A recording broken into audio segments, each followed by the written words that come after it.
There is a lot to look forward to in Phase 4 of the Marvel Cinematic Universe. Black Widow is getting a solo flick, Spider-Man 3 might be giving us a live-action Spider-Verse, and the fourth Thor film, Thor: Love and Thunder, is going to be powering up Natalie Portman's Jane Foster, turning her into the Mighty Thor.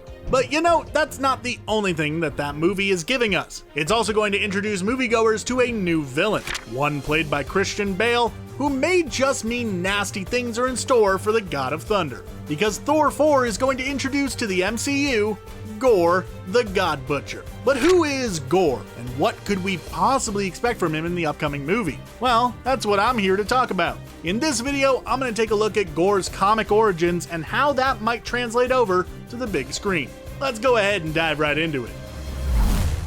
Now, before we get into what Gorr's role could be in the film, we should probably take a look at who exactly Gorr was in the comics. That way, we can have a bit of a foundation of knowledge to build upon. Gorr was introduced in the second issue of Thor: God of Thunder back in 2012. He started out as a rather innocent being, born on some unnamed planet out in the far reaches of the galaxy. From a young age, Gorr was taught by everyone around him that he should have absolute faith and trust in the gods. However, when a series of extremely devastating events, including the death of his entire family, drove him to question the gods, he was exiled by his people, driven out from everything that he had ever known. It was then that Gorr came upon a fallen elder god named Null, who wielded a twisted, black blade known as All Black the Necro Sword. Enraged by the fact that gods did exist after all, and seeing this being laying before him pathetically, Gorr took up All Black and struck Null down. It was then that Gorr bonded with the blade, which was later revealed to be the first symbiote, you know, what Venom is.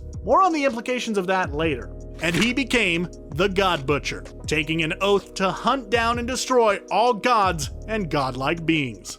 Over many millennia, Gorr traveled the cosmos, slaying numerous gods, including quite a few here on Earth. In fact, it was on Earth where Gorr first encountered Thor, nearly killing him and attempting to torture the, at the time, young god, hoping to gain the location of Asgard so that he could go and wipe them out himself. After that, Thor had a few interactions with Gorr, all of which ended in pretty substantial fights, including one where 3 different versions of Thor face off with him.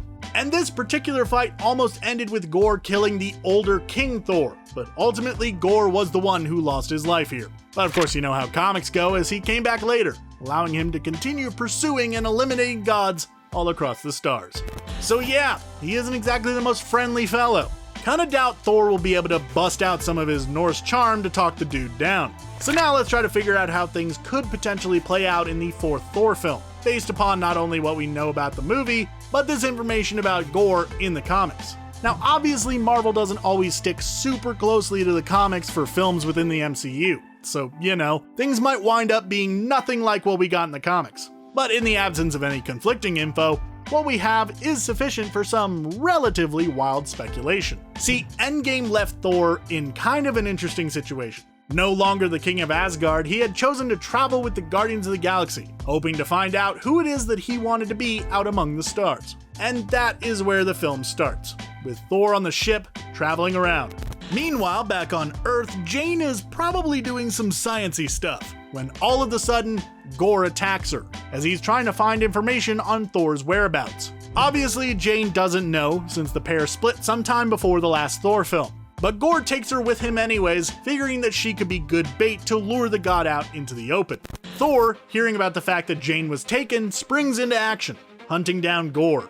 Upon first encountering the God Butcher, Thor barely manages to escape with his life, as Gorr is wielding All Black the Necro Sword, a weapon of serious power. Figuring that he needs something to help him defeat Gorr, Thor travels to meet up with Atrig, who reforges Mjolnir. Now wielding both Mjolnir and Stormbreaker, Thor steps up once again. And this is where things get kinda interesting, as it would probably make for a more dramatic film to have Thor perish here, with Jane picking up Mjolnir to finish what he started. However, Chris Hemsworth has said that this won't be his last film as Thor, so that's probably not what's gonna happen. Instead, Jane will still pick up Mjolnir, and the two will team up to destroy Gorr, as the power of 2 godlike beings will prove to be too much for even Gorr. And at the end of it all, the Necro Sword will slink away, setting the stage for the introduction of symbiotes into the MCU. Okay, so that last part might not actually happen since, you know, Sony, but a guy can dream, can he? So will this be how Thor Love and Thunder will play out? Maybe,